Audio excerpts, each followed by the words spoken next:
Isaiah chapter 31 concludes a three-chapter discussion on Judah's desire to seek an alliance with Egypt. There will be more to be said about Egypt in chapters to come, but chapters 29, 30, and 31, the three of them together comprise this discussion that involves Isaiah rebuking his people, promising that God would avenge the coming punishment from Assyria, promising additional punishment coming by way of Babylon, and promising that Egypt will be of no help to them at all. And so that those multiple storylines, if you will, those multiple narratives are interlaced throughout these three chapters, with the writer hopping back and forth between them.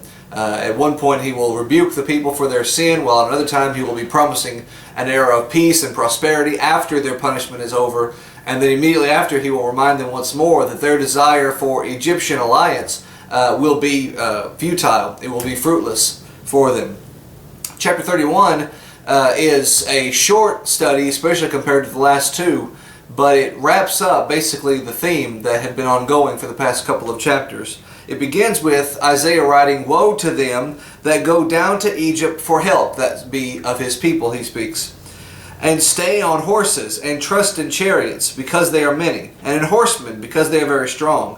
But they look not unto the Holy One of Israel, neither seek the Lord." And so it begins very simply, similar in a way that the previous chapter began, with a word of woe for the people seeking to trust in Egypt and not in God. And the way he words it here in chapter 31 is, "Woe to them that go down to Egypt," obviously in the south of Judah, "for help, and stay," that means to rely on, to lean on the horses of Egypt, the great cavalry that the Egyptian army has, "and trust in chariots," obviously, that are pulled by those horses. Why do they trust in them? Simply because they are many.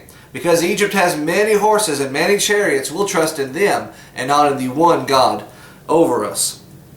They are very strong, those horsemen who pull those, or who control those chariots and who drive those horses. They are very strong, stout soldiers. We'll trust many strong soldiers than the one God over us. "And they look not to the Holy One of Israel." They seek not the Lord. They've completely ignored Him, and they've gone straight for help from Israel.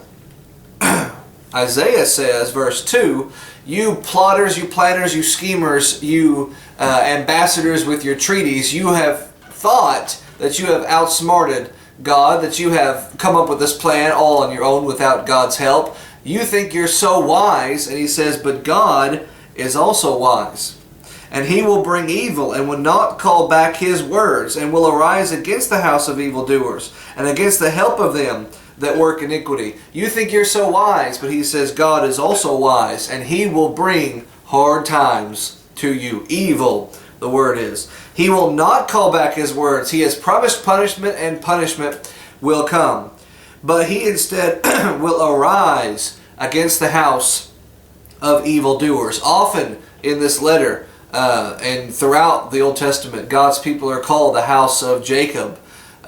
Here, Isaiah says, they are not the house of Jacob. They're a house of evildoers, a household, a family of sinful people. He will rise against them, and against the help of them that work iniquity. So you have Judah on the one hand, those who work iniquity, and then you also have Egypt, those who are being sought after to help those who work iniquity. Both are going to be punished. Both are going to be chastised by the Lord. Now the Egyptians, Isaiah says, in a very logical way, to try to make his case and to make God's case for the people that they should trust in God and not in Egypt, he says, simply put, the Egyptians are men, not God. Sure, the Pharaoh likes to think of himself as a god. The people revere him as a god. By virtue of wearing the title, that Pharaoh is designated a god of the Egyptians, but he's not God. He's still just a man. He's not God. And their horses are flesh and not spirit. You think horses can stop the Assyrian army, but they will kill the horses. They will stab the horses, they will shoot the horses, they will bludgeon the horses, they will punch the horses, they will trip the horses, because they're physical things, horses. But God is a spirit. You can't shoot an arrow at God. When the Lord shall stretch out His hand, that's a typical expression to describe some measure of punishment coming usually. God will stretch out His hand, both he that helps shall fall, and he that is, old word here, holpen, the one who is helped, shall fall down. Both is Judah and Egypt, the helper and the helpee. Both will fall down, and they shall fall together. God's going to punish both of them for relying on each other and not on God. Now here in verse 4 is a beautiful word picture that Isaiah paints as he describes the scene of the Assyrian invasion and the siege of Jerusalem, and that fateful evening when the Assyrian army is destroyed, and how Egypt never came to Judah's rescue as Judah thought that they would. How Judah was hunkered up inside the walls of Jerusalem, hoping that somehow they could withstand the attack of the Assyrian army, but they would not, were it not for God. And he describes that scene, Isaiah does, using a metaphor from the animal kingdom. Let's read the way it's worded, and then we'll explain it in verse 4. For thus the Lord spoken unto me, like as the lion and the young lion roaring on his prey.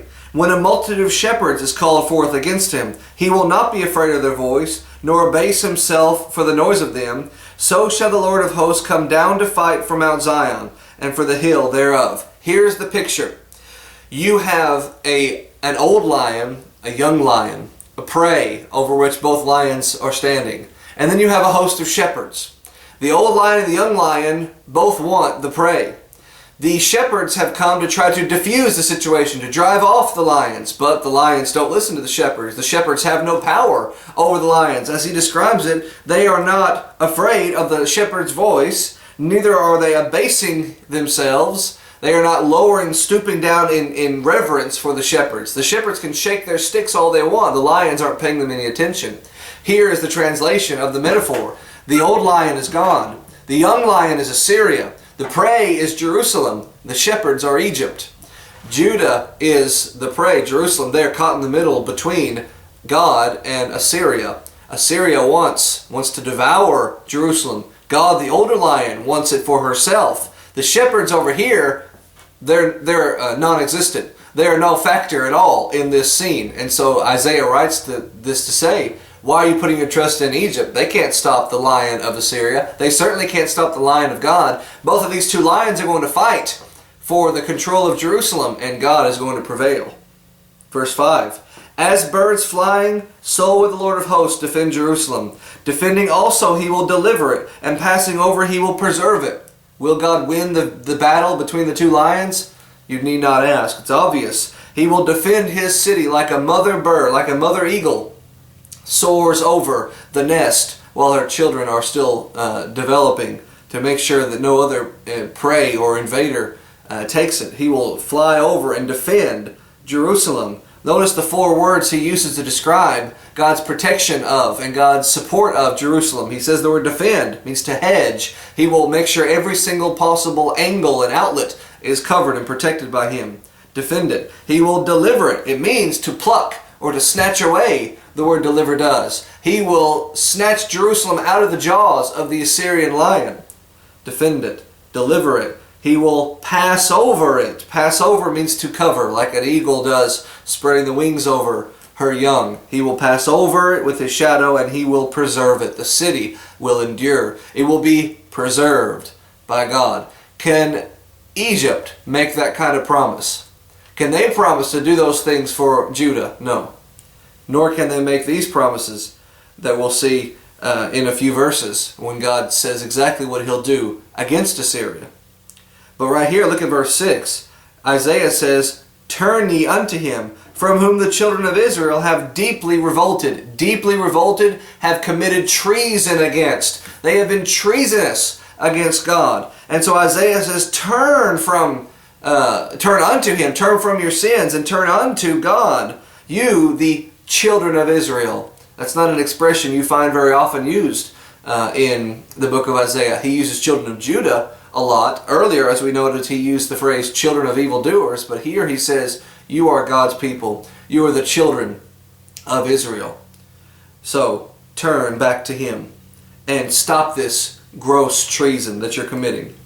For in that day, verse 7, every man shall cast away his idols of silver and his idols of gold, which your own hands have made unto you for a sin. God offers you pardon. God offers you protection, but it's not unconditional pardon. He doesn't say, I'll save you and you can just keep doing what you're doing. He says, I'll save you because you're going to stop doing what you're doing. You want my protection? Cast away your idols of silver and gold. Throw away your idolatrous practices. Stop sinning with your hands, molding those idols into existence.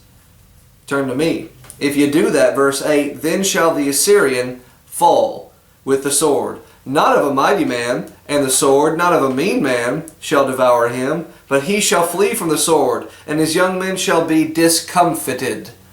Can Egypt make that promise? Can Egypt say unequivocally, can Egypt say without question that I will stop, not just stop Assyria, but I will defeat and destroy Assyria? Can Egypt make that claim? No, but God can. So who should you trust? God can make the promise, absolute, unconditional promise, that He will destroy Assyria. He is absolutely going to do it. If you turn to Him, He will take care of you. Assyria will fall by the sword, not by a mighty man. God is greater than a mighty man. Not by a mean or an average man. God is not an average man. He is superior to all men. He will devour Assyria. And Assyria will flee from the sword of God, which is Babylon, the sword that God wields against Assyria. And the young men of Assyria will be discomfited, means overcome with captivity themselves. They themselves will be slaves, they who would enslave so many nations. The chapter ends in verse 9, and he is Sennacherib, he is the leader of Assyria. He, on the night in which he decides to invade and destroy Jerusalem, when his entire army is destroyed, he and whatever aides he has left will flee the scene. He shall pass over to his stronghold for fear. He's going to flee from Jerusalem back to his home for fear. And his princes, his aides, Sennacherib's aides, will be afraid of the ensign. They will be afraid of the sign that God is on Jerusalem's side. And what is that sign? The slaughtering of 185,000 soldiers in one night by the hand of one angel. That's enough to strike fear in the heart of a king. They will all flee for the sign of God, says the Lord, whose fire, this is how he describes God at the end of the chapter, whose fire is in Zion and his furnace in Jerusalem. You want to challenge Jerusalem? You challenge the throne of God. You challenge the Lord, maker, master of the universe, the Jehovah God over Israel, the capital of which is Jerusalem. You challenge God, and you are messing with fire. You're playing with fire. Fire which is burning with God's divine rage and which is stoked, those fires are, at Jerusalem itself. Don't mess with God. And that's how the chapter ends. Now, will the people take God up on His offer? Is the question. Over and over throughout this text, He offers them a hand. He offers them protection. He tells them, don't go to Egypt, come to me. Will they take Him up on it? We'll consider that in the next chapter and the chapters to come. Until then, that's chapter 31. We'll notice chapter 32 later. Until then, thank you very much.